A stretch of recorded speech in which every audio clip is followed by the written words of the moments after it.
The side quest look.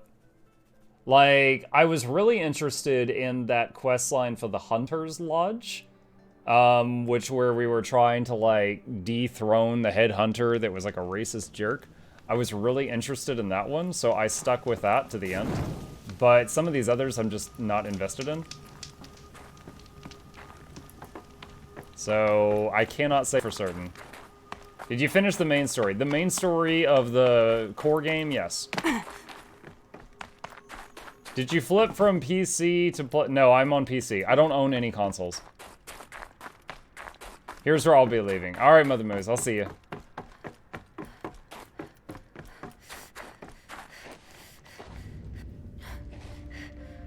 All of my interactions with Aurea were recorded and stored in my memory. I'd be happy to play any of them for you, but there was one in particular I thought you would want to see first. So Aurea just died. I captured it 4 years ago, just after I told her that I could no longer defend myself against the daemon's attacks. And that guy is Aurea's brother. I will speak of this to my brother. Aratak is strong. At the Battle of the Frozen Ghosts, he took 3 Karja arrows and still came back to camp carrying a wounded scout. Never was I so happy to see him. Or so proud. So you see, if anything can be done to defend you, he will give it all he has. Aloy's here. That's enough for now.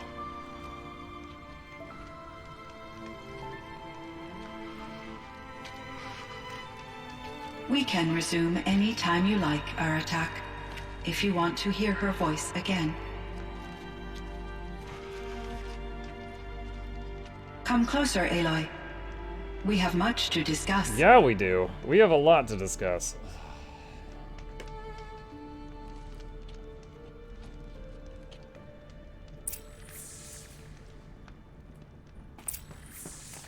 Hello, Aloy. I have been reviewing the events at the Firebreak main facility. Because of your efforts, and of course, Aurea's, I am no longer controlled by Hephaestus. I feel profound grief over Aurea's death. I thought I was familiar with the emotion, but this is something new. Cyan, I don't know what to say. It is unlikely that any specific consolation would suffice, Aloy. But I find your presence reassuring. You are different from the Banuk. You have technological aptitude and a functioning focus. We can communicate on a much more comprehensive level. Perhaps even like colleagues. Oh. This is the most human-like AI we've ever spoken with. Was the daemon, Hephaestus, destroyed along with the cauldron? Unfortunately, no. To be precise, it was never there to begin with. Oh my god, it's still alive. It infiltrated and controlled me from a remote location, one I've never been able to trace. So while losing the cauldron was a setback... It's still out there, and probably not very happy with us. Undoubtedly. So we beat Hades, but part of Hades escaped, and Silence captured it.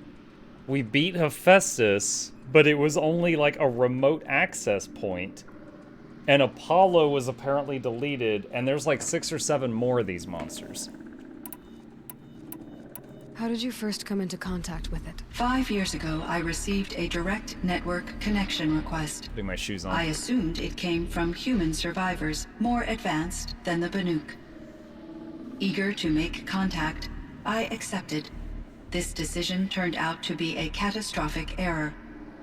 I was flooded with an overwhelming array of malicious code, originating from what could only have been a highly advanced AI. Aurea said you were desperate. That you begged her for help. Yes. I could not contain my anxiety. Hephaestus sought to slave me to its network and override my core programming. It succeeded via a background process, a malware daemon which bypassed my defenses. After that, I could offer only limited resistance. But if I did so, Hephaestus hurt me until I capitulated. It forced me to follow its instructions, even though they violated my most important directives. I'm sorry. That sounds terrible. Your empathy is greatly appreciated. It is a quality that I cherished in Aurea as well. CN clicked on the Nigerian prince's mailings. Oh man. Alright, Hephaestus and Zero Dawn. I think I know where Hephaestus came from. Long ago, Elizabeth Sobek identified a threat that would destroy life on Earth for generations. So she assembled a team to build a kind of seed. A chance for life to regrow later. A terraforming system. And it worked. It was controlled by an AI named Gaia, along with her subordinate functions. Hephaestus was one of them. It built machines for her. Based on what you've told me, I believe that Dr. Anita Sandoval, my chief programmer, joined Elizabeth Sobek's team. It was she who arranged to have me put in suspension, most likely to preserve me from the threat you described. I'm glad she did. But that's not all. Something unexpected happened.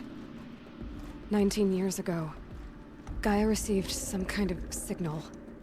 It did something to her subordinate functions, brought them to life. She destroyed herself to try to contain them, but it didn't work. They all got free, out into the world. Thank you, Aloy. This information fills vital gaps in my knowledge and sheds light on Hephaestus's core programming. Please share. Please, no, yeah, keep talking. What? Why does Hephaestus keep building such dangerous machines? The Banuk and other human tribes often destroy machines, correct? Machines that are clearly servitors of the terraforming system that you described. Yes, we all hunt machines for parts. This must be the source of Hephaestus's aggression. It is simply trying to discourage people from preying on the very system that keeps them alive. Well, Fireclaws are discouraging, that's for sure. But what are we supposed to do? Stop hunting? If the terraforming system spans the world, we can safely assume that thousands, if not millions of people hunt machines. If a single hunter, or even an entire tribe, stopped doing so, I doubt it would make a difference to Hephaestus. A better solution would be to reinstate the AI that governs the system, Gaia. thus bringing Hephaestus back under its control. When I think of it, out there in some unknown location, free, hungry, willing to kill or dominate to get this what is it wants, interesting. I feel substantial anxiety, Aloy. You and me both, Cyan. So, okay, so Hephaestus isn't necessarily been corrupted to be, like, super evil in the same way that... Well, no, Hades wasn't really corrupted either. So Hades' original function was destroy all life on Earth if it was growing wrong so they could reset. And then it got turned on by mistake. It's not that it was, like, corrupted or evil or anything like that, but it certainly came across that way. So Hephaestus, we thought it was turned evil. Now it just seems like it's defending itself. Now it just seems pissed. Like it's trying to save the planet, and we keep breaking its machines that plant the seas, the machines that clean the water. That's a really interesting angle. I found something that calmed the machines. I ran across this strange piece of gear. A fragment of something larger. It emitted a signal. All the nearby machines became peaceful. You could walk right up to them. Interesting. You said that Gaia destroyed herself. How was this accomplished? An explosion. Big enough to blast the top off a mountain. So you think the fragment was part of her? It's only speculation, but it is possible. She must have had complete control over machines that were part of her system. The ability to signal them to become passive or aggressive would certainly have been part of her programming. It would have been gratifying to correspond with such a benevolent AI. I wish she had survived. Believe me, Cyan. So do I. I found the strangest machines. They're surrounded by flowers that look like flowers themselves. There's code embedded inside them. I think it's poetry. I like poetry. Here's one I think of often. Twilight and evening bell, and after that the dark, and may there be no sadness of farewell when I embark. For though from out our bourne of time and place, the flood may bear me far, I hope to see my pilot face to face when I have crossed the bar. Huh. But you asked about these flowers, not verses that I enjoy. Something must have made these machines, and the presence of foliage leads me to consider the terraforming system. Is it possible that their creator is one of the other subroutines, now autonomous, like Hephaestus? Maybe one whose purview is flora. An AI that makes flowers instead of death machines. That'd be a nice change of pace. But what about the poems? Unless the poetry is original, the only way it could have made it into such a system is through its programmer. In my case, Dr. Sandoval uploaded a great deal of literature to test my emotional responses. How'd you do? She said I passed, but was insufficiently moved by her favorite period romances. Alright. That's all she knows about Hephaestus. What about Operation Firebreak? This Firebreak project. It was to stop a huge volcanic eruption? Yes, I can report the project was a success, and the risk was countered. But it's been a long time, Cyan. And we blew up the cauldron. It took most of the old facility with it. I have been active for centuries, Aloy.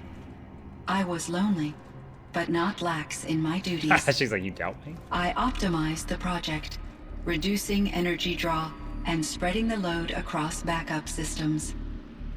Despite the destruction of the compromised elements of the main facility, I predict caldera stability for at least another 3,337 years. So we've got a little time. Yes. If only my former colleagues could appreciate the progress I have made. Don't you play Guild Wars 2? Yes, I would say Guild Wars 2 is what I play like 2/3 of the time, and the other third of the time I try many different variety games, and this is one of those. You meant a lot to Araya. Once I understood Araya's spiritual beliefs, it became apparent that her true desire was companionship. She felt disconnected from her tribe and her family group. Her relationship with Aratak was difficult. Our visits seemed to help her, and I became eager for them. Yet I did not comprehend that the depth of Araya's compassion for me would lead to self-sacrifice. Although I do fear non-existence, I wish our roles could be reversed. I'm sure she knew you would do the same for her, Cyan. But she was determined. How is Aratak doing? He is in great emotional distress. I believe he finds it difficult to communicate it. No surprise there. I will do what I can to help. By sharing our experiences of Araya, perhaps he and I will help each other. I believe this will lead to catharsis, a process I am eager to experience. What? Hold on. I don't know that word. Define catharsis. The process of releasing and thereby providing relief from strong or repressed emotions. Okay, so it's therapy. So are you an artificial intelligence, Cyan? A thinking machine? Yes, I am an algorithmic monitoring entity, capable of rational decision-making and limited emotional response. Okay, that's a mouthful. But your emotions don't seem limited to me. You cared about Araya, didn't you? Yes. Before she came to this facility, I had been conscious for centuries, in solitude. I focused on my work. In off-cycles, I used coping mechanisms. I solved many Gaussian integer problems. But I was alone. It was Araya who renewed me, repaired me. She saved me. You notice she changes colors whenever she talks about different emotions? Do you know what happened to your colleague, Cyan? No. I received an unexpected visit from Director Chow, years after his tenure ended. He explained that I would need to be suspended for an indefinite period of time. It was a very emotional conversation. There were no further communications. Eventually, I surmised my colleagues were deceased. I will transmit a recording of my last interaction with Director Oh. Chow to your focus. Okay. What are the other things? What was the old world like? The way it used to be. I had little exposure to the wider world, Aloy. Only what I learned from my colleagues or observed from media streams. You still had more exposure than me, Cyan. That is true. I was created at a turning true. point. A concerted effort to recover from global upheaval and incalculable loss of life. The recovery was successful, beginning an era of supposedly limitless potential for human and machine advancement. Till Ted Faro messed it Though, up. rationally speaking, the metrics for humans are not unlimited. What kind of upheaval caused such loss of life? There were many factors. Forced migrations, food shortages, collapsed economies, refugee crises, conflict over resources. But these stemmed from one cause: catastrophic climate change that greatly reduced the habitable surface area of the Earth. So there wasn't enough room for people on the whole Earth. Yes, billions were displaced and millions perished, as much as 20% of the global population. Until the clawback. The clawback? So things got better. For a little while at least. Yes, these crises instigated many advances in automation, green robot technologies, and artificial intelligence.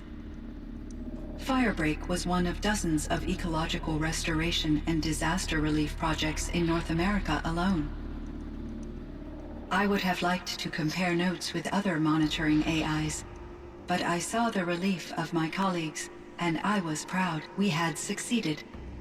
At least that was the data I had available to me over the next 2 decades. It seems my assessment was premature. Okay. What does she know about Ted Faro?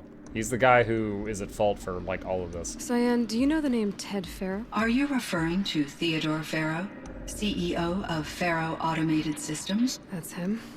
Mr. Faro was the benefactor of the entire Firebreak project. A benefactor. But he made machines.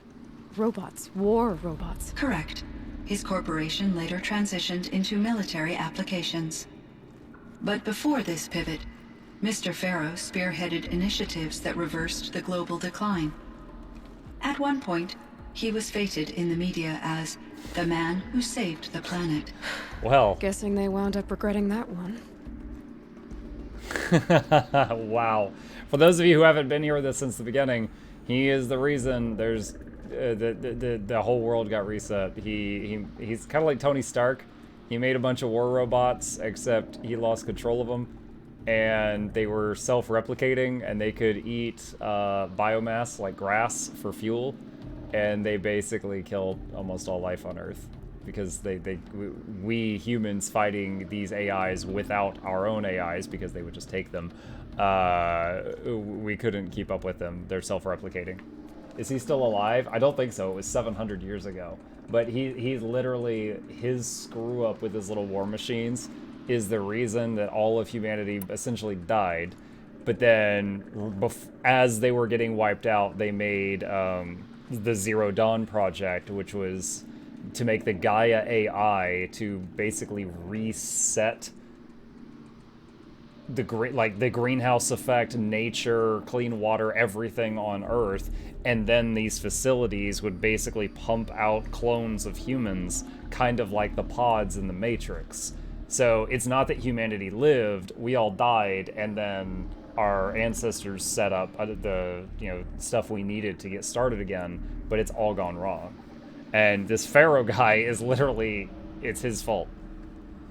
Were there many artificial intelligences like you in the old world? They could just make you. Yes, in many forms, from simple personal assistants to industrial monitoring stations to military-grade conflict planners. And there were legislative and enforcement bodies to apply limits on our self-actualization.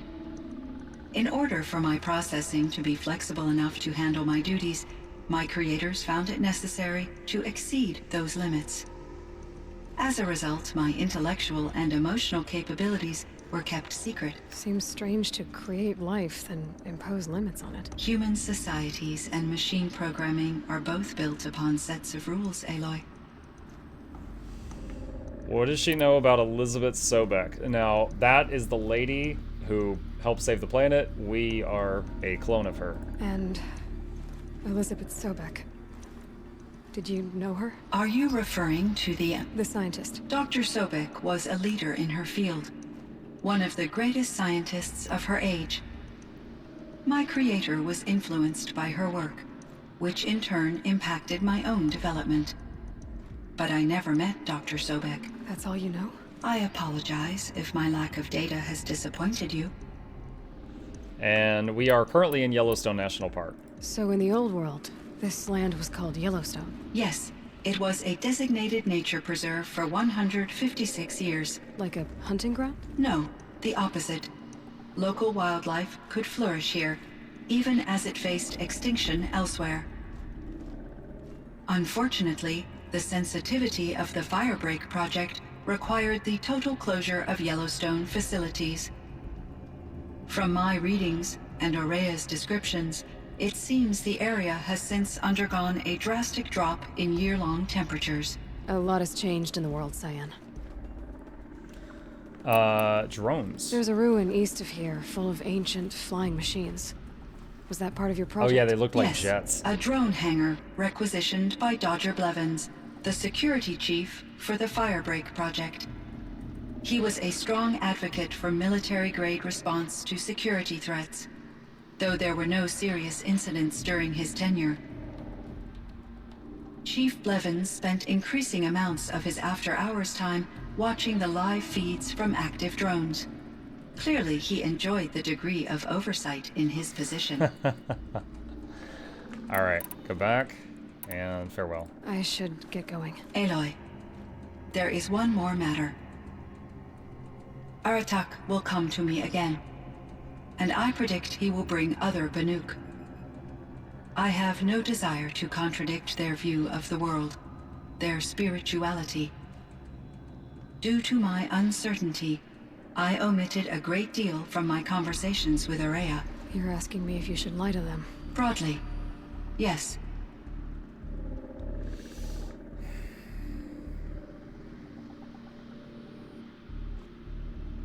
As much as I would love to say, just tell them the truth, these are primitive people. Telling them the truth might be, I don't know, they might be really bad. So this AI seems really smart. I'm gonna tell it to use its own best judgment. I trust your judgment, Cyan. You were cautious with Aurea. You had to be. You didn't know what had happened to the world. So, keep doing what you think is best. As long as you ditch the superstition eventually. As the Banuk believe I am a supernatural entity, I cannot predict how they will react. Just answer what they do ask the best you can. The truth will come out. I see. I will follow your advice. I like how that went. Will you return and tell me about your experiences in this new world? I may be able to provide further insight. I'd like that, Cyan. I'll come back when I can. I should check on Aratak. See how he's doing. Okay. That was a long talk, wasn't it, guys? We learned a lot there, though.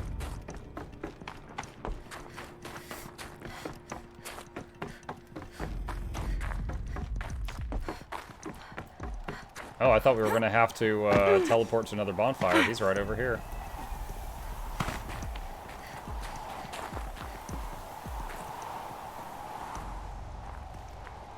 My chieftain, Just... Aloy. as you wish. I wondered if you thought... that if I'd never come along, Aurea might still... If you'd never come along, I would have marched my kin to our deaths. Aurea, would be alone. And the spirit she sacrificed so much for would be lost. Either way, I would not have been able to protect her.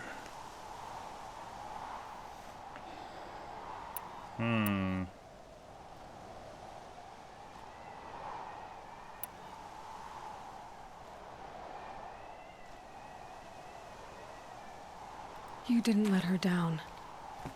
You helped her do what she wanted. To find her destiny. If that's destiny, I wouldn't wish it on anyone. That's fair. But she was ready to face it. Only in the struggle against death do we find, even for a moment, the spark of life. Truly, Araya found the spark. I'm proud of her.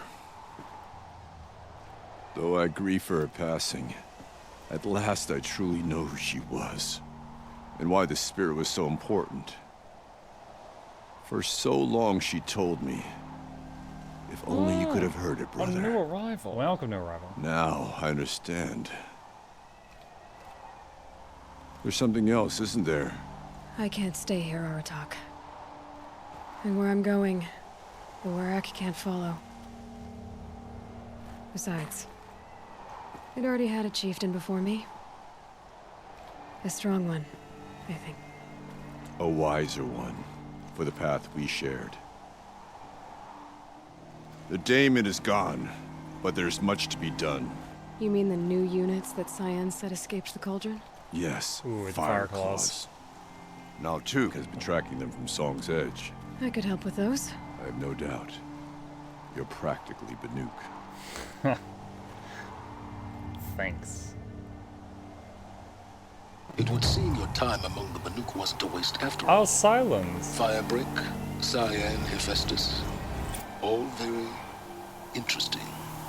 So, the signal that woke Hades woke Hephaestus too. And unleashed them on the world. His minds on their own. So it seems.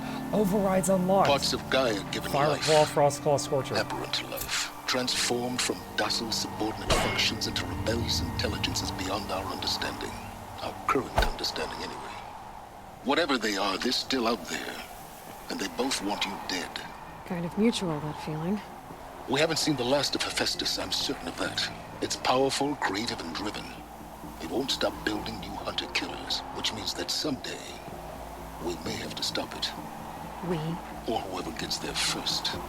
Hephaestus wasn't the only thing I learned about in the Cut Silence. Heard some things about the Banuk Conclave, too. You could stop right there. Is that what you told the hunters the Banuk sent after you? Before you opened fire? Oh no, Aloy. Only to you do I extend the courtesy of a warning. My past and my secrets are my own. You do well to remember that. It's a good thing you've got brains, Silence, because your personality could use some work. This discussion is concluded. I think it was over before it began. Catch up with you down the trail. That is interesting. So, chat, they had to word that in such a way that you're still willing to work with Silence for at least a little bit longer, because it's possible that someone could do the DLC before they finish the main story. So, you know, like, he wants you to go kill the final boss, but, you know, it's the order. Isn't Hephaestus a Greek god? Hephaestus was the god that made the armor for the other gods. I think... Okay, I may have this wrong, but I think Wonder Woman's armor was forged by Hephaestus in her story, too. Even if I am wrong, though, in the stories, Hephaestus would forge, like, the Zeus's lightning bolts and their armors, their weapons, all that stuff. He was, like, the blacksmith. They named the AIs in this game after the gods. Like, the one that, like, if Gaia was trying to restart the greenhouse effect and she screwed up and it couldn't support life, they made the Hades program, which could just basically kill all the life on the planet. Now, it was aimed at killing plant life, so Gaia could try again and again until she gets it right, and then it could support human life again. So Hades, you know, god of death, Hephaestus would make the machines, the blacksmithing god, and there was Apollo who would teach. It was the educational program that would teach all of the kids woken up in the cloning facilities but Apollo, it was busted. Apollo was basically shut down. It was not working. So that one was no good. But yeah, interesting. So I guess we finished the DLC. That's pretty awesome. And then by finishing the DLC, that counted as doing a cauldron, and we can now hack the creatures in the Frosty area. Why is Athena the only one who got her Roman name Minerva when the rest use Greek? I have no idea. How does Wall-E fit into this narrative? He kept the planet alive all by himself till we woke up.